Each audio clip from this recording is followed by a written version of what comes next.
documentary. I'm putting this film together to try and tell the whole story of what's been going on. And honestly, I've been struggling. I've been struggling putting it together and structuring it in a way that, I'm satisfied with. But hopefully it won't be too much longer. I'm really putting a lot of effort into this film. It's my first film on the UFO topic. Usually we're doing the Bigfoot thing, but we're going to be dabbling in UFO stuff here on the channel because why not? We have an excellent opportunity here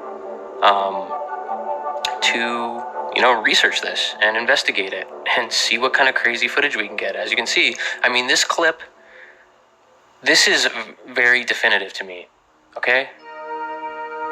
Like, in the other clips I uploaded, I didn't really explain anything because I had plans to quickly put out a documentary, but it's been taking forever. But, there's different things that I've been filming in the sky.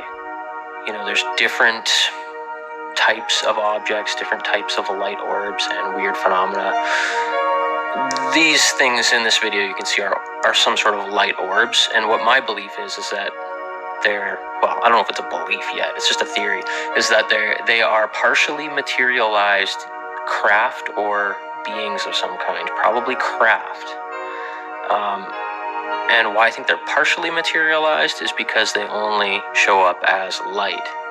If you watch the documentary Close Encounters of the Fifth Kind or listen to any of the Stephen Greer stuff, this is mentioned. He says in this podcast I was recently listening to that when these beings visit Earth, they more often than not will not fully materialize into a solid craft. Like their crafts or the beings themselves, they will not fully materialize.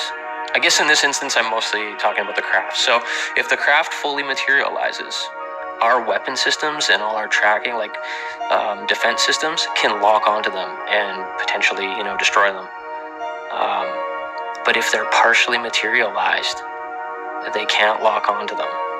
That's one of the things that Dr. Stephen Greer says, which I find that very interesting, and which makes sense why a lot of the times they show up as light orbs or things that kind of look like holograms. I've been filming these weird things. They look like birds, but they almost look like holograms, and they are in fact emitting light, and that's just one of the weird things that I've been filming. Sometimes they show up, moving around like they're very they move around in kind of like a fluid way, but in other instances I filmed these things moving in the sky in a very rigid formation where they don't move in kind of a fluid way. It's very a tight-knit formation. It's very strange. This video clip you're seeing here, I'm just kind of looping it. It loops almost the full clip, and then it'll loop it a few times, kind of zoomed in, and then it'll go back and forth and whatnot. At the end of the video, I'll play the clip in its entirety, with the sound playing, which is just the sounds of the city at night. There's sirens and stuff. If you really closely analyze the full video, you'll probably see other stuff going on. You will see there's another light that approaches this main light that I'm tracking that looks just like this light orb that zooms up to this other one and flies off. There's other things that are going on here.